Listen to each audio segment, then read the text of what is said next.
ఈ యొక్క children's retreat యొక్క థీమ్ ఏంటంటే ఎల్లప్పుడూ ప్రభువునందు ఆనందించాలి. అర్థమైందా? మరి మీరు దేని అందు ఆనందిస్తున్నారు? నిజమేనా?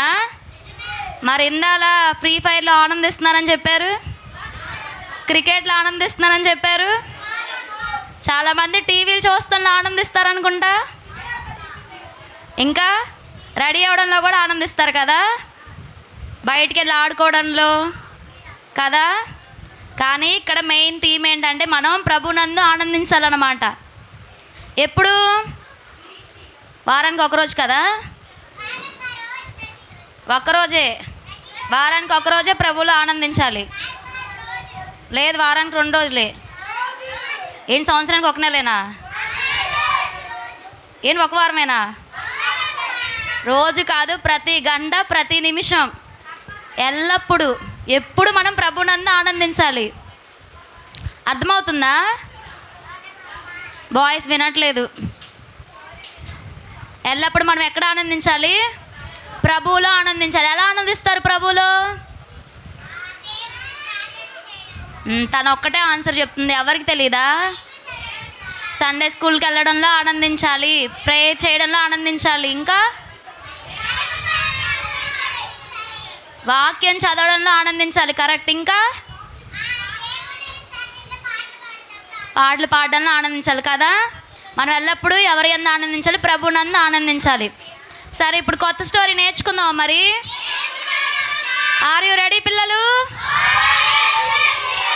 ఓకే, సరే. మరి ఇజ్రాయేలు ప్రజలని కొంతమంది ఉన్నారనమాట. ఇజ్రాయేల్ ప్రజలకి రాజు లేరు ఆ కాలంలో, ఓకేనా. ఇప్పుడు మనల్ని పరిపాలించాలని మనకి ఎవరు కావాలి? ఒక రాజు కావాలి. రాజు అంటే ఎవరు? సీఎం, పిఎం ఉంటారు కదా, ప్రైమ్ మినిస్టర్, చీఫ్ మినిస్టర్, అలాగా రాజులు ఉండాలి. కానీ ఇజ్రాయేల్ ప్రజలకు ఎవరు లేరు? రాజు లేడు. ఆ కాలంలో న్యాయాధిపతులు పాలిస్తూ ఉండేవాళ్ళు అనమాట. న్యాయాధిపతులు అంటే జడ్జిలు అనమాట. కోర్టులో జడ్జిలు ఉంటారు కదా, ఆ జడ్జిలు ఇజ్రాయేల్ ప్రజల్ని పరిపాలిస్తున్నారనమాట. సో ఆ టైంలో ఏమైందంటే ఆ దేశంలో కరువు వచ్చింది. ఏమొచ్చింది? కరువు అంటే ఏంటి? ఎస్, అవును, ఫుడ్ లేకపోవడం, ఆహారం లేకపోవడం కదా కరువు అంటే. అంటే మనకు ఆహారం లేదంటే ఏంటి?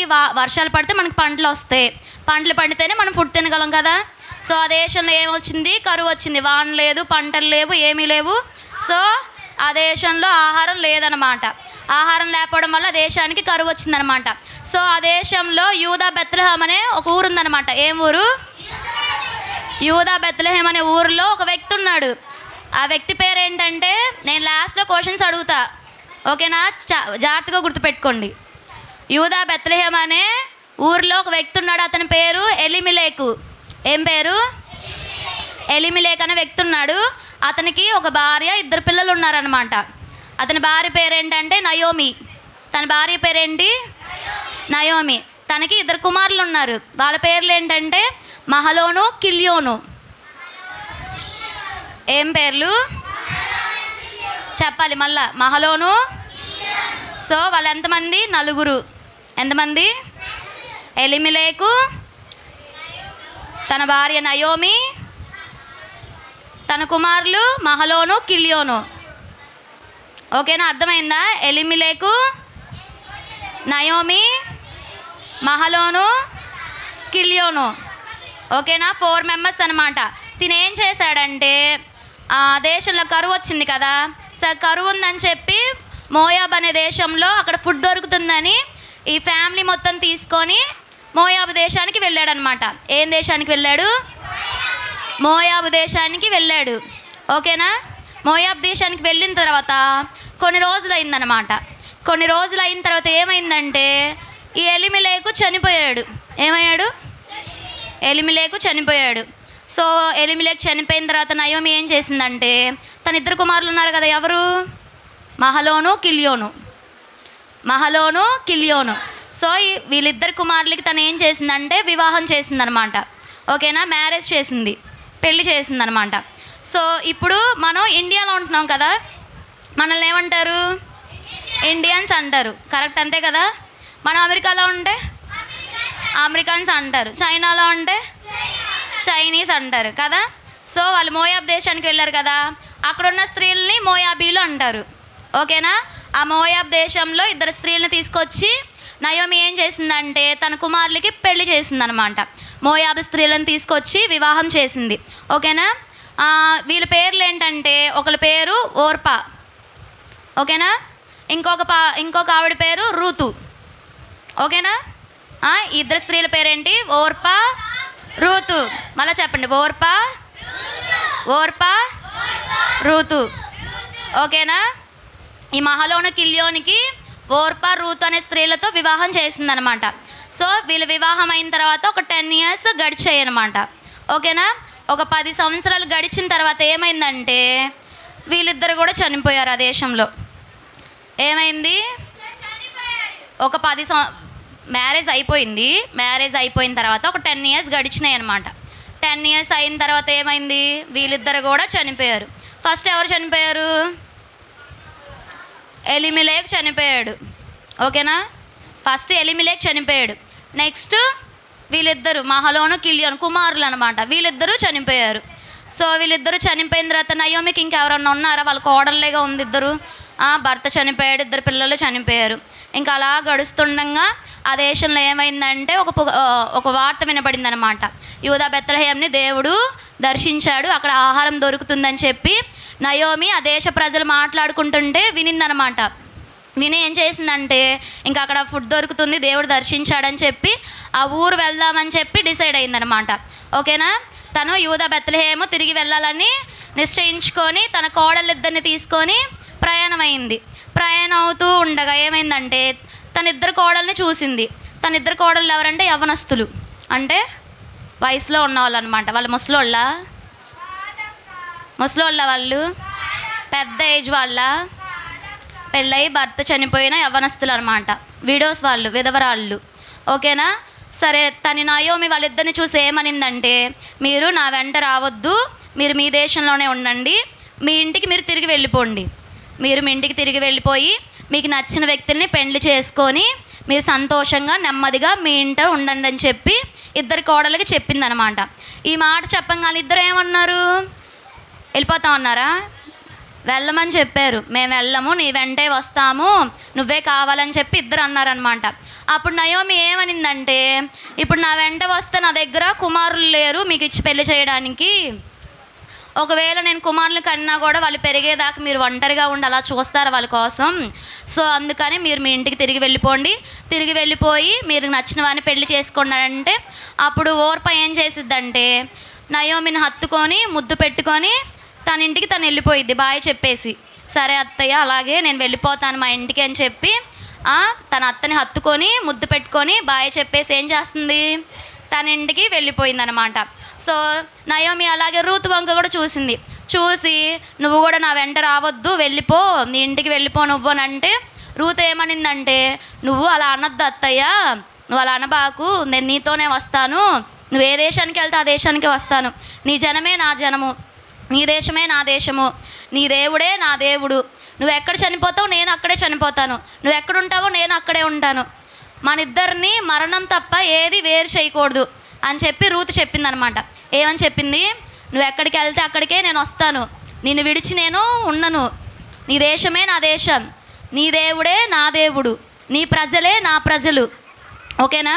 తను ఏమందంటే నీ జనమే నా జనము, నీ దేవుడే నా దేవుడు, నీ దేశమే నా దేశం, నువ్వు ఎక్కడ మరణిస్తే నేను అక్కడే మరణిస్తానని చెప్పిందనమాట. మన ఇద్దరిని విడదీయాలంటే ఏం రావాలంది? మరణం తప్ప మన ఇద్దరిని ఏది విడదీసినా దేవుడు నాకు నష్టమే కలిగించాలి అని చెప్పి తన అత్తతో చెప్పిద్దనమాట. ఓకేనా, అర్థమైందా? సో రూత్ ఇలా చెప్తుందని ఇంక నయోమి నాతో రావడానికి తినికి ఇష్టమే అని చెప్పి ఇంకా తన్ని రావద్దంటాం మానేసిందనమాట. సో ఇద్దరు కలిసి ప్రయాణమయ్యారు. ప్రయాణమై ఎక్కడికి వెళ్తున్నారు? యూదా బెత్లెహేంకి వెళ్తున్నారనమాట. ఓకేనా, ఇద్దరు కలిసి ప్రయాణమే తిరిగి వాళ్ళ ఊరికి వెళ్తున్నారనమాట. సో ఇప్పుడు ఇక్కడ నుంచి మనం వేరే దేశానికి వెళ్ళి కొన్ని రోజులు ఉన్నాం, మన సొంత ఊరు వదిలిపెట్టి వేరే ఊరికి వెళ్ళినాం, అక్కడ చాలా సంవత్సరాలు ఉండి మళ్ళీ తిరిగి మన సొంత ఊరికి వచ్చాం. వచ్చినప్పుడు గుర్తుపడతారు లేదా ఇక్కడ వాళ్ళు? పలానా టీనాక్క మన ఊర్లో ఉండి వెళ్ళింది కదా, మన అమ్మాయే కదా అని చెప్పి అంటారా లేదా? అంటారు కదా. టీనా వచ్చింది కదా, అదిగో టీనా వచ్చింది, అదిగో హెప్సిబా వచ్చిందని అంటారా లేదా? అలాగే నయోమి కూడా వచ్చినప్పుడు ఆ ఊరు వాళ్ళు ఏమన్నారంటే ఈమె నయోమి కదా అని చెప్పి అందరూ గుర్తుపడుతున్నారనమాట. అప్పుడు నయోమి ఏమందంటే, మీరు నన్ను నయోమి అనబాకండి, నన్ను మారా అనండి అని అంటుంది. ఎందుకని? నయోమి అంటే మధురం అని అర్థం పేరుకి. ఓకేనా? నేను తర్వాత క్వశ్చన్స్ అడుగుతా. నయోమి అంటే మధురం, సమృద్ధి గలది. నన్ను నయోమి అనబాకండి, నేను సమృద్ధి గలదాన్నై మోయాబు దేశానికి వెళ్ళాను, కానీ దేవుడు నన్ను ఏమీ లేని దానిగా చేశాడు. సో నేను ఎంతో చేదైన అనుభవాలు అనుభవించాను. నా భర్త పోయాడు, నా కొడుకులు పోయాడు. సో నేనేమయ్యాను? ఒంటరిదాన్ని అయ్యాను, చేదు జీవితంలోకి వెళ్ళిపోయాను. కాబట్టి నన్ను మారా అనండి, నన్ను నయోమి అనద్దు. ఓకేనా? మారా అంటే ఏంటిది? చేదు. ఓకేనా? మారా అంటే ఏంటిది?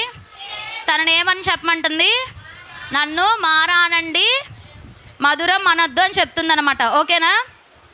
సో ఇలా ఉండగా ఇంకా ఆ ఊరికి వచ్చారు కదా, యూదా బెత్లెహేముకి వచ్చారు. ఎవరు వచ్చారు? నయోమి, రూతు వచ్చారు కదా. వచ్చిన తర్వాత ఏమైందంటే అది యవల కోత కాలం అనమాట. ఇప్పుడు మనకి పంటలు పండుతాయి కదా, పంటలు పండిన తర్వాత కోతకు వస్తారు కదా, వరి కోతలు అవి కోస్తారు కదా. సో కోత కాలంలో వచ్చారన్నమాట ఆ దేశానికి వచ్చారు. ఇప్పుడు వారు ఆ దేశానికి వచ్చారు, ఫుడ్ కావాలి కదా. సో తను ఏం చేసిందంటే నయోమి దగ్గర పర్మిషన్ తీసుకొని, నేను పొలంలోకి వెళ్ళి పరిగె వేరుకొని వస్తాను, మన ఇద్దరికి ఫుడ్ కావాలి కదా అని చెప్పి, ఫుడ్ కోసం అని చెప్పి పొలానికి వెళ్ళిందనమాట. పొలానికి వెళ్ళి అక్కడ పరిగె వేరుకుంటుంది. పరిగె అంటే ఏంటిది? కోతలకు వస్తే పనులు ఉంటాయి కదా. ఇప్పుడు వరి కోత ఉందా? వరి కోతకు వస్తున్నప్పుడు వడ్లు ఉంటాయి కదా, అందులో ఒక గడ్డికి వడ్లు అలా ఉంటాయి. సో వాటిని పరిగె అంటారనమాట. కోతకు వస్తున్నప్పుడు ఒకటో రెండు పక్కన పడిపోతూ ఉంటాయి కదా, వాటిని వేరుకోవడానికి రూతు పొలానికి వెళ్ళిందనమాట. పొలానికి వెళ్ళి ఆ పొలం మీద ఒక వ్యక్తి ఉంటాడు కదా, పని చేయించి ఒక వ్యక్తి ఉంటాడు కదా, ఆ వ్యక్తి దగ్గర పర్మిషన్ తీసుకొని నేను ఇలా పరిగె వేరుకుంటానండి అని చెప్పి ఆ పొలంలోకి వెళ్ళి పరిగె వేరుకుంటుంది అనమాట. సో అదే ఊర్లో ఇంకొక వ్యక్తి ఉన్నాడు. ఎవరంటే అతని పేరు బోయాజ్ అనమాట. ఏం పేరు? బోయాజు. అతను ఆస్తిపరుడు అనమాట. ఆస్తిపరుడు, అలాగే ఎలిమెలెకు వంశపు వాడు అనమాట. నయోమికి బంధువుడు, దగ్గర బంధువులు అనమాట, చుట్టాలు ఉంటారు కదా మీకు. సో అలాగా బోయాజ్ అనే అతను నయోమి వాళ్ళకి దగ్గర బంధువు. ఓకేనా? తను ఇంకా ఆస్తిపరుడు. ఓకేనా? ఈ రూతు ఏ పొలంలో ఏరుకుంటుందంటే బోయాజ్ యొక్క పొలంలో పరిగె వేరుకుంటాకి వెళ్ళింది. ఓకేనా? అక్కడ పరిగె వేరుకుంటా ఉంటుంటే ఈలోపు బోయాజ్ వచ్చాడనమాట. వచ్చి ఆ వ్యక్తిని అడిగాడు, ఈ చిన్నది ఎవరు? పరిగె వేరుకుంటున్న చిన్నది అని అడిగితే తను చెప్పాడనమాట, తిను రూతు నయోమి కోడలు, మోయాబు నుండి వచ్చిన వాళ్ళని చెప్పి బోయాజ్తో చెప్తాడనమాట.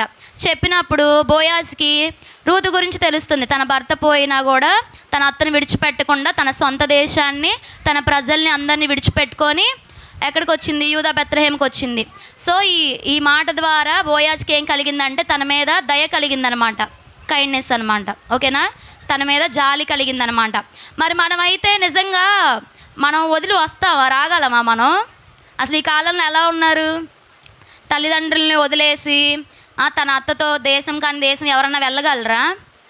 అసలు ఎవరు వెళ్ళలేరు కదా. మరి రూతు ఏం చేసింది? తన సొంత దేశాన్ని వదిలేసింది, తల్లిదండ్రులను వదిలేసింది, తన ప్రాంతాన్ని వదిలేసి తన అత్తకి ఏమన్నా ఉందా? పోనీ ఆస్తులు ఏమన్నా ఉన్నాయా? పోనీ తన అత్త దగ్గర ఎవరన్నా చుట్టాలు ఎవరన్నా ఉన్నారా? పోనీ ఏమీ లేదు. తన అత్త ఒంటరిదైనా కూడా తన అత్తని ఎంత ప్రేమించిందంటే మా ప్రాణంలో ప్రేమించిందనమాట. ఇద్దరిని విడిపోవాలంటే మరణమే రావాలని చెప్పి అంతలా ప్రేమించి తన అత్తతో పాటు వచ్చింది కదా.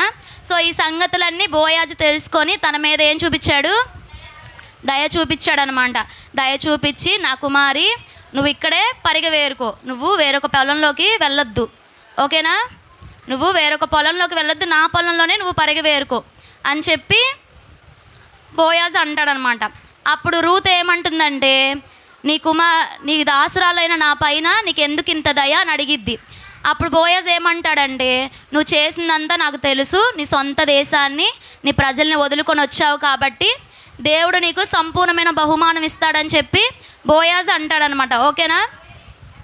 ఓకేనా? పిల్లలు వింటున్నారా? హలో పిల్లలు, ప్రైజ్ లార్డ్ చెప్పండి ఒకసారి. సరే, ఓకేనా? వేరొక పొలంలోకి వెళ్ళొద్దని చెప్తున్నారు కదా.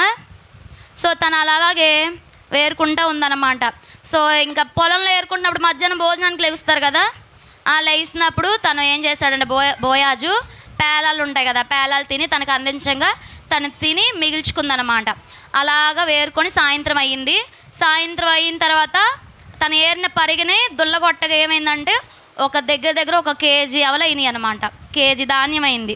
ఓకేనా. దాన్ని ఇంటికి తీసుకొని వెళ్ళి తన అత్తకు చూపించింది, నయోమికి చూపించింది.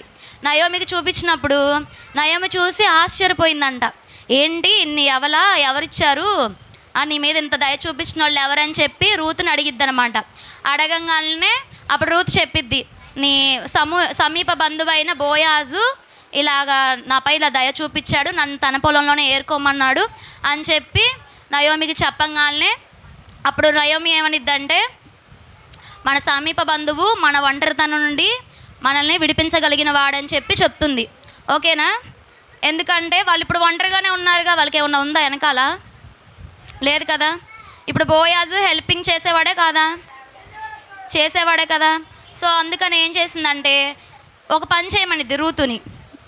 ఏం చేయమనిద్దంటే, నువ్వు సాయంత్రం పూట్ల వాళ్ళు ధాన్యాన్ని కుప్పలుగా వేస్తారు, ఆ కుప్పల దగ్గర బోయాజు వస్తాడు. వచ్చిన తర్వాత తను భోజనం చేసి పడుకుంటాడు. పడుకున్న తర్వాత నువ్వు తన కాళ్ళ దగ్గరికి వెళ్ళి తన దుప్పటి వేసుకుంటాడు కదా, చలేసినప్పుడు మనం కప్పుకుంటాం కదా ఆ దుప్పటి కాళ్ళ మెంచి తీసి నువ్వు కప్పుకో, నేను చెప్పిందంత నువ్వు చెయ్యి, తను మనల్ని విడిపిస్తాడు, మన ఒంటరితనం నుండి మనల్ని విడిపించి మనల్ని బంధువులుగా చేసుకుంటాడు, మనకి బంధుధర్మం జరిగిస్తాడని చెప్పి నయోమి రూతుతో చెప్తుంది. ఓకేనా. సో తను ఏం చేసిందంటే తన అత్త చెప్పినట్టే చేసింది. ఓకేనా. అలాగే నువ్వు ఎలా వెళ్ళాలని చెప్పిద్దంటే, నువ్వు స్నానం చేసి నూనె రాసుకొని కొత్త బట్టలు కట్టుకొని బోయాస్ దగ్గరికి వెళ్ళని చెప్తుంది. ఓకేనా. ఎందుకని వెళ్ళమంటుంది? వారికి బంధుధర్మం జరిగించడానికి, వాళ్ళని విడిపించడానికి. ఓకేనా. వారి ఒంటరితనం నుండి వారిని విడిపించడానికి, వాళ్ళకి బంధుధర్మం జరిగించడానికి. ఓకేనా. అందుకని వెళ్ళమని చెప్తుంది. సో రూత్ ఏం చేసిందంటే సాయంత్రం పూట్ల మరి బోయాజ్ వచ్చి ఆ ధాన్యాన్ని కుప్పలు వేసిన తర్వాత భోజనం చేస్తాడు. భోజనం చేసి పడుకుంటాడు. పడుకోగానే రూత్ అలాగే స్నానం చేసి నూనె రాసుకొని కొత్త బట్టలు కట్టుకొని వెళ్ళి బోయాజ్ పడుకున్నప్పుడు తన మీద ఉన్న దుప్పటి తీసుకొని తన కాళ్ళ దగ్గర పడుకొని తన మీద కప్పుకోగానే మధ్యరాత్రులు ఏం చేస్తాడంటే బోయాజు ఉలికిపడి లెగుస్తాడు, ఎవరు నా కాళ్ళ దగ్గర ఉందా అని చెప్పి లెగుస్తాడనమాట. లేగంగానే ఎవరు నా కాళ్ళ దగ్గర ఉందని అడగంగానే, నేనే రూతుని, నీ దాసురాల్ని, నా మీద దయ చూపించండి అని అడుగుతుందనమాట. అప్పుడు ఏమంటాడంటే బోయాజు, నీవు ధన్యురాలు, యెహోవా చేత దీవెన నొందిన దానవు, నువ్వు ఏ అవనస్తులని వెంబడించలేదు, నీ మునుపటి ప్రవక్తన కంటే వెనుపటి ప్రవక్తన మరీ ఎక్కువగా ఉంది. అంటే ఏంటి? తన బిహేవియర్ చాలా బాగుంది అని. ఓకేనా. మరి మీరు ఇందాక చూస్తున్నారు ఎవ్వరు బిహేవియర్ కూడా అందరూ అల్లరి చేస్తున్నారు. రూత్ ఎలా ఉంది? మంచి బిహేవియర్తో ఉంది, వినయంగా ఉంది. తనేం చూశాడు బోయాజ్? తనలో తన ప్రవక్తను చూశాడు కదా. ఎలా ఉంది? తను వినయంగా ఉంది, తన అత్త మాటకి లోబడింది, విడవలేదు. అదంతా చూస్తూనే ఉన్నాడా లేదా బోయాజు? చూసి దేవుడు నువ్వు చెప్పింది నేను చేస్తాను. దేని బట్టి చేస్తున్నాడు? తన ప్రవక్తను బట్టి, తన మంచి ప్రవక్తను బట్టి తను అడిగింది బోయాజ్ చేస్తున్నాడు అనమాట. ఓకేనా. సో తను ఏం చెప్తాడంటే బంధుధర్మం జరిగించాలి. ఇప్పుడు బంధుధర్మం అంటే ఏంటి? వాళ్ళ ఒంటరితనం నుండి విడిపించి వాళ్ళని చేర్చుకోవాలన్నమాట. ఇప్పుడు మనకి నేనే ఉన్నాను అనుకోండి, నాకు ఎవ్వరు లేరు, నాకు తండ్రి లేరు, ఎవరు లేరు, భర్త లేరు, ఎవరు లేరు, ఒంటరిదాన్ని అయిపోయా. కానీ మా తండ్రికి చుట్టాలు ఉంటారు. ఓకేనా. వాళ్ళు నన్ను అడాప్ట్ చేసుకున్నట్టు అనమాట. నాకు ఏమన్నా ఆస్తులు ఉంటే వాటన్నిటిని అడాప్ట్ చేసుకోవడం. ఓకేనా. తీసుకోవడం అనమాట. అన్నీ వాళ్ళ ఆధీనంలో తీసుకోవడం, దాన్నే బంధుధర్మం అంటారు. సో ఇప్పుడు నయోమిని తన కోడల్ని వాళ్ళని దత్తత తీసుకునే వాళ్ళు కావాలి. ఇప్పుడు ఎవరు తీసుకోగలరు? బంధువులు తీసుకోగలరు. ఓకేనా. దత్తత తీసుకోవడం బంధుధర్మం అంటారు. ఓకేనా. అర్థమైందా? అర్థమవుతుందా? డౌట్స్ ఏమన్నా ఉన్నాయా? అర్థమవుతుందిగా. సో బోయాజు సమీప బంధువు అని చెప్పాము ఎలిమెలెకుకి. ఓకేనా. ఎలిమెలెకుకి సహోదరుడు ఎవరు? బోయాజ్ ఎలీమెలెకుకి ఎవరు? సహోదరుడు, దగ్గర బంధువు అనమాట. ఓకేనా? అప్పుడు బోయాజు తన కాళ్ళ దగ్గర ఉన్న రూతుతో ఏమంటాడంటే, నేను నీకు బంధు ధర్మం జరిగిస్తాను, కానీ నాకంట ఇంకా దగ్గర బంధువు నీకున్నాడు, అతను జరిగిస్తే సరే, లేకపోతే నీ మీద ప్రమాణం చేస్తున్నాను, నేను జరిగిస్తానని చెప్పి బోయాజు రూతుతో అంటాడనమాట. ఓకేనా? రూతుతో అనిన తర్వాత తనకి మాటిస్తాడనమాట, రేపు చేస్తాను ఇదంతా అని చెప్పి మాటిస్తాడు. సరే నువ్వు నీ ఇంటికి తిరిగి వెళ్ళని చెప్పి తను ఏం చేస్తాడంటే, తన దుప్పటి కప్పుకుంది కదా, ఆ దుప్పట్లో 6 కొలతలు వేసి ఎవలిస్తాడనమాట. ఎన్ని కొలతలు? 6 కొలతలు వేసి ఎవలు ఇచ్చి తన అత్త ఇంటికి పంపిస్తాడనమాట. సో రూతు తన అత్త ఇంటికి వెళ్ళి చెప్తుంది. తన అత్త అడుగుతుంది, కుమారి ఏమైంది, ఈ సంగతి అంతా ఏంటంటే జరిగిందంతా చెప్తుంది. బోయాజ్ ఇలాగా బంధుధర్మం చేస్తానని చెప్పారని చెప్పి మొత్తం తన అత్తతో ఎక్స్ప్లెయిన్ చేస్తుంది. చేసిన తర్వాత ఇంకా నా కుమారి నువ్వు అలాగే చూడు, తను మనకు సహాయం చేస్తాడని చెప్పి రూతుతో అంటుందన్నమాట. ఓకేనా? రూతుతో అనిన తర్వాత మరి బోయాజ్ హెల్ప్ చేస్తానని చెప్పాడుగా. చెప్పిన తర్వాత ఏం చేశాడంటే, ఆ ఊరి ద్వారం దగ్గర కూర్చున్నాడు బోయాజు. వినాలి అందరూ, పిల్లలు ఉన్నారా? ఆ పురద్వారం దగ్గర కూర్చొని ఇంకా నయోమికి దగ్గర బంధువు ఉన్నాడు కదా, ఆ బంధువు దగ్గర తను వెళ్తుంటే పిలిచాడనమాట. ఇట్రా అని చెప్పి తన బంధువుని పిలిచి ఆ ఊర్లో ఇంకా 10 మంది పెద్దల్ని పోగేశాడనమాట. 10 మంది పెద్దల్ని పోగేసి తను ఏం చెప్పాడంటే, నయోమి పొలాన్ని అమ్మేస్తుంది, తన మన బంధువురాలు కదా, వాళ్ళు మనం దత్తత తీసుకోవాలి, నాకంటే నువ్వు దగ్గర బంధువు కాబట్టి నువ్వు తీసుకుంటావని అడుగుతాడు. వాళ్ళ సమస్తాన్ని స్వాధీనం చేసుకోవాలంటే రూతును వివాహం చేసుకోవాలని చెప్పి చెప్తాడు. దానికి తన బంధువు ఏమంటాడంటే, నేను జరిగించలేని ఈ బంధుధర్మాన్ని, నాకున్నవన్నీ పోతాయేమో, నేను చేసుకోను, నేను బంధుధర్మాన్ని జరిగించిన అంటే అప్పుడు బోయాజ్ ఏమంటాడంటే, నేను ఈ బంధుధర్మాన్ని జరిగిస్తానని చెప్తాడు. ఇజ్రాయెల్లో బంధుధర్మాన్ని ఎలా చేస్తారంటే, వారి కాలుకున్న చెప్పును తీసి పొరుగు వారికి ఇస్తారనమాట, తన పక్కనున్న వాళ్ళకి ఇస్తారు. అలా ఇస్తే వాళ్ళు బంధుధర్మాన్ని జరిగించినట్టే. సో బోయాజ్ ఏం చేశాడంటే, ఊరందరి ముందల ఒక 10 మంది పెద్దల్ని పెట్టుకొని తన బంధువుని పెట్టి తను ఉండి తనకున్న కాలు చెప్పుని తీసుకొని ఏం చేస్తాడంటే, ఈ నయోమిని తనకున్న సమస్తాన్ని నేను తీసుకుంటున్నానని చెప్పి తన కాలుకున్న చెప్పును తీసి చూపిస్తాడు. ఓకేనా? చూపించి ఇంక నేను రూతును కూడా వివాహం చేసుకుంటున్నానని చెప్పి చెప్తాడనమాట. ఓకేనా? సో ఇలాగా నయోమిని రూతుని తనకున్న సమస్తాన్ని బోయాజు స్వాధీనం చేసుకుంటాడు, బోయాజు తీసుకుంటాడనమాట. సో ఇలాగా రూతుని నయోమిని బోయాజు విడిపిస్తాడనమాట. ఇలా విడిపించిన తర్వాత బోయాజ్కను రూతుకి వివాహం అయింది కదా. వివాహం అయిన తర్వాత ఒక కుమారుడు పుడతాడు. ఆ కుమారుడు పేరు ఓబేదా. ఓకేనా? బోయాజు రూతుకి కుమారుడు పుడతారు. కుమారుడు పేరేంటి? ఓబేదా. ఓకేనా?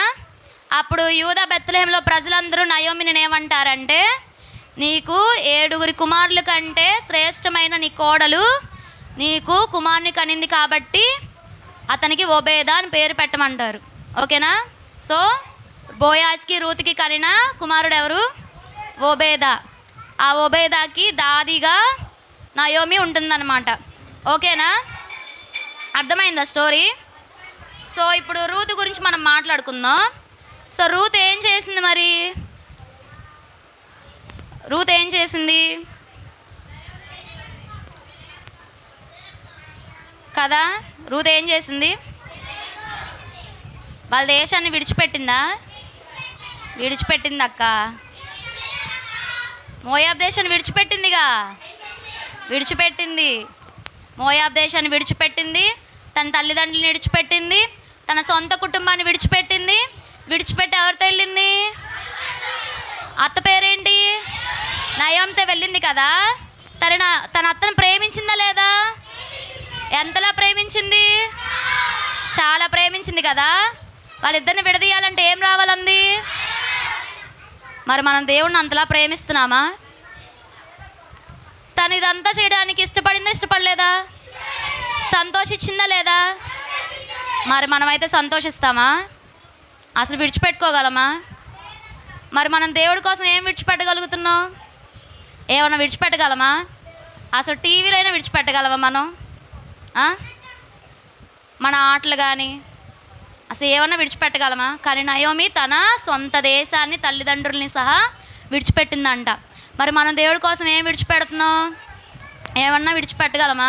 విడిచిపెడితే దేవుడు మనకి సంపూర్ణమైన బహుమానం ఇస్తాడు, మనకి బోల్డ్ అని గిఫ్ట్స్ ఇస్తాడు తెలుసా? దేవుడి కోసం విడిచిపెడితే రూతుకి గిఫ్ట్ వచ్చిందా లేదా? ఎవరు వచ్చారు? బోయాజ్ వచ్చాడు. తను ఎవరు? ఆస్తిపరుడు, పెద్ద ధనవంతుడు, ఇంకా తన కుమారుడు కలిగారు. అర్థమైందా? తను చేసిన దానికి తనకు ప్రతిఫలం దక్కిందా లేదా? ఇంకో విషయం తెలుసా మీకు? యేసు ప్రభు వంశావళిలో తను కూడా ఒకటి తెలుసా? ఎంత పెద్ద బహుమానం వచ్చింది అనుకుంటున్నారు రూతుకి? మరి మనం కూడా దేవుడి కోసం చాలా మనం విడిచిపెట్టుకోలేని ఎన్నో ఉంటాయి కదా, వాటిని మనం విడిచిపెట్టుకుంటే దేవుడు మనకి తగిన ప్రతిఫలాన్ని ఇస్తాడనమాట. మరి విడిచిపెడతారు అందరూ? ఏం విడిచిపెడతారు మీరు? ఫస్ట్ అందులో ఇష్టపడతారా మీరు? విడిచిపెట్టడానికి ఇష్టపడతారా? ఏం విడిచిపెడతారు? నేను ఒక తమ్ముడు చెప్పాడు నాకు, అక్క నేను ఎప్పుడు ప్రేయర్స్కి వెళ్తాను అక్క, అసలు ఆగేవాడిని కాదు నేను, కానీ ఒకటి నన్ను దూరం చేసేసింది అని అన్నాడు. ఏంట్రా అది అని అన్నా. ఏంట్రా అంటే టీవీ అక్క. అసలు ఎలా వెళ్ళేవాడు నేను ప్రేయర్స్కి? వాడు పెద్దోడు కూడా కాదు, వాడు చిన్నోడే. వాడికి ఎన్నో 10 ఏళ్ళు 11 ఏళ్ళు ఉంటాయి వాడికి. వాడే చెప్పాడు, చాలా ప్రేయర్స్కి వెళ్ళేవాడిని అక్క, పరిగెత్తేవాడిని అక్క, నేనే ముందుండేవాడిని అక్క, కానీ టీవీ నన్ను దూరం చేసేసింది అక్క, టీవీ వల్ల నేను ప్రేయర్స్కి వెళ్ళట్లేదు అక్క, మానేశాను అక్క. మరి మిమ్మల్ని దేవుడి నుండి దూరం చేస్తుందా లేదా? మరి నయోమిలాగా విడిచిపెట్టుకుంటే దేవుడికి దగ్గర అవుతారు, విడిచిపెట్టుకోకుండా ఉంటే ఏమైపోతారు? దూరం అవుతారు కదా. మరి సంతోషిస్తారా అన్నీ విడిచిపెట్టుకోవడానికి? మన టీవీల నుండి విడిచిపెట్టుకోవాలి. ఇంకా చాలామందికి రెడీ అవ్వడం అంటే ఇష్టం కదా, ఫంక్షన్కి వెళ్ళడం అన్నా కదా, కానీ చర్చ్కి రమ్మంటే మాత్రం అందరూ వెనకాడతారు కదా. సో అందరూ ఏం చేయాలి ఇప్పుడు? మనం దేవుడి కంటే ఎక్కువ దేన్ని రానివ్వకూడదు అనమాట. దేవుడి కోసం ఏదైనా విడిచిపెట్టుకునే వాళ్ళగా ఉండాలి. ఓకేనా? మరి విడిచిపెట్టుకుంటారా? రూతులా ఉంటారా? దేవుడిని ప్రేమిస్తారా? ఎంత ప్రేమిస్తారు? నిజమేనా? మరి చూద్దామా ఎంత ప్రేమిస్తారో. సో రూత్ ఏం చేసింది? తన అత్తని ప్రేమించింది కదా. మరి మనం ఏం చేయాలి? దేవుడిని ఏం చేయాలి? ప్రేమించాలి. దేవుడిని ప్రేమించడంలో ఆనందించాలి. ఇందాక చెప్పాం కదా, ఎల్లప్పుడూ ప్రభునందు ఆనందించాలని. సో దేవుళ్ళో మనం ఏం చేయాలి? ఆనందించాలి, ఇంకా ప్రేమించాలి దేవుణ్ణి. ఎంతలా ప్రేమించాలంటే, దేవుణ్ణి మనకి ఏమన్నా ఎడబాటు వచ్చిందనుకో, అదేం రావాలి? మరణం రావాలి, చావు తప్ప ఏది విడదీయకుండాంతగా మనం దేవుణ్ణి ప్రేమించాలన్నమాట. ఓకేనా? నెక్స్ట్ ఏం చేసింది రూతు? అత్త మాటకి విధేయత చూపించిందనమాట. చూపించిందా లేదా? తన అత్త బోయాజ్ దగ్గరికి వెళ్ళమందా? ఎలా వెళ్ళమంటే అలాగే వెళ్ళింది. స్నానం చేసి తైలం రాసుకొని కొత్త బట్టలు కట్టుకొని బోయాజ్ దగ్గరికి వెళ్ళమంది. వెళ్ళిందా లేదా? వినిందా లేదా మాటకి? నేను ఎందుకు వెళ్ళాలి అత్త, నేను వెళ్ళను అలాగని అందా? నేను ఎందుకు చేయాలి అత్త అని అందా? నాకేందుకు చెప్తున్నావు అత్త అందా? మనం వింటాం మరి మాట, ఎవరి మాట అన్నా సరే, ఎవరు పేరెంట్స్ మాట వింటామా? పోనీ ఎందుకమ్మా నాకే చెప్తావు అని అంటారు లేదా? వాడికి చెప్పవు, ఆ తమ్ముడికి చెప్పవు, నాకే చెప్తావు, పద్దాలు నేనే వెళ్ళాలి కొట్టుకాడికి, పద్దాల పని నేనే చేయాలి అంటారు లేదా? అంటారు కదా, అందుకే సైలెంట్గా ఉన్నారు. అంటారు కాబట్టి అంటారు కదా, అదిగో ప్రిస్కా ఒప్పుకుంటుంది. సో అలా అనకూడదు. రూతు ఏం చేసింది? అత్త మాటకి విధేయత చూపించింది అనమాట. మనం కూడా ఏం చేయాలి? దేవుడి మాటకి విధేయత చూపించాలి. అసలు చూపిస్తున్నారు విధేయత ఎవరన్నా? అక్క ఇక్కడ వాక్యం చెప్తుంటేనే విధేయత చూపించట్లేదు, అక్క ఎప్పుడు అయిపోద్ది అక్క అన్నట్టు పెట్టారు ఫేస్లు. నిజమే కదా?